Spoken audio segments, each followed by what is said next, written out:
অথচ খাদিজা জীবনে একটা ওয়াক্ত নামাজ পড়েনি, এক ওয়াক্ত নামাজ পড়েনি। এই আমির হামজা নামক ব্যক্তিটি বলছেন আম্মাজান খাদিজাতুল কুবরা রাদিয়াল্লাহু তাআলা আনহা নাকি কখনো নামাজ পড়তেন না, রোজা রাখতেন না, কখনো ইবাদত করতেন না। নাউযুবিল্লাহি মিন যালিক। অথচ নামাজ ফরজ হয়েছে নবুয়তের 11তম বছরে। আর আম্মাজান খাদিজাতুল কুবরা রাদিয়াল্লাহু তাআলা আনহা দুনিয়া থেকে ওফাত করেছেন তথা ইন্তেকাল করেছেন নবুয়তের 10ম বছরে। তাহলে কিভাবে তিনি ফরজ নামাজ আদায় করবে? অথচ বিভিন্ন রাতে আমরা পেয়ে থাকি নামাজ ফরজ হওয়ার আগেও রাসূল করিম সাল্লাল্লাহু আলাইহি ওয়াসাল্লাম এবং মা খাদিজাতুল কুবরা রাদিয়াল্লাহু তাআলা আনহা আল্লাহর দরবারে সিজদা দিতেন তথা নামাজ আদায় করতেন। সুবহানাল্লাহ। এই সম্পর্কে ইমাম জোহরি রাহমাতুল্লাহি আলাইহি একটি হাদিস বর্ণনা করেছেন।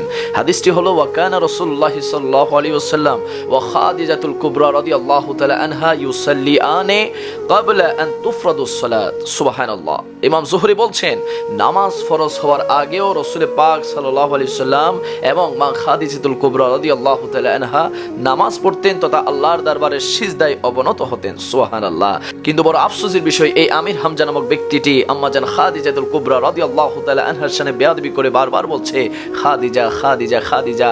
এই শয়তান কি জানে না কিভাবে রাসূল করিম সাল্লাল্লাহু আলাইহি ওয়াসাল্লামের বিবিদেরকে সম্মান সূচক শব্দ চয়ন দিয়ে ডাকতে হয়, কিভাবে সম্মান দিতে হয় সে কি জানে না? আরে আল্লাহর কোরআনে আল্লাহ সুবহানাহু ওয়া তাআলা বলছেন আন-নাবিয়্যু আওলা বিল মুমিনিনা মিন আনফুসিহিম ওয়া আজওয়াজুহু উম্মাহাতুহুম। সুবহানাল্লাহ।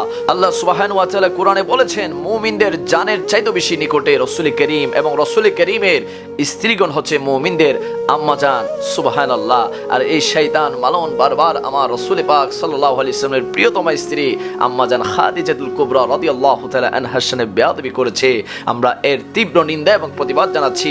বড় দুঃখের বিষয়, সে যে দলের দালালি করে, সে যে সম্প্রদায়ের হয়ে কথা বলে, সেই সম্প্রদায়ের সেই দলের কোনো বিজ্ঞ আলেম এই বক্তব্যের বিষয়ে কোনো প্রতিবাদ জানাই নাই। এবং তার যে সমস্ত অন্ধ বক্ত রয়েছে তাদের প্রতি আমরা ধিক্কার জানাই। যে ব্যক্তি রাসূলুল্লাহর শানে বেয়াদবি করে, রাসূলুল্লাহর প্রিয়তমা স্ত্রীগণদের শানে বেয়াদবি করে, আউলিয়া কেরামের শানে বেয়াদবি করে, আর যাই হোক তার দ্বারা ইসলাম কায়েম হবে না, ইসলাম প্রতিষ্ঠিত হবে না।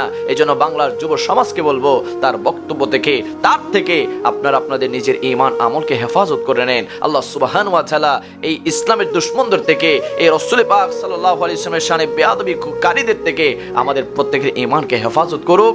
আমিন। আসসালামু আলাইকুম ওয়া রাহমাতুল্লাহি তাআলা ওয়া বারাকাতুহু।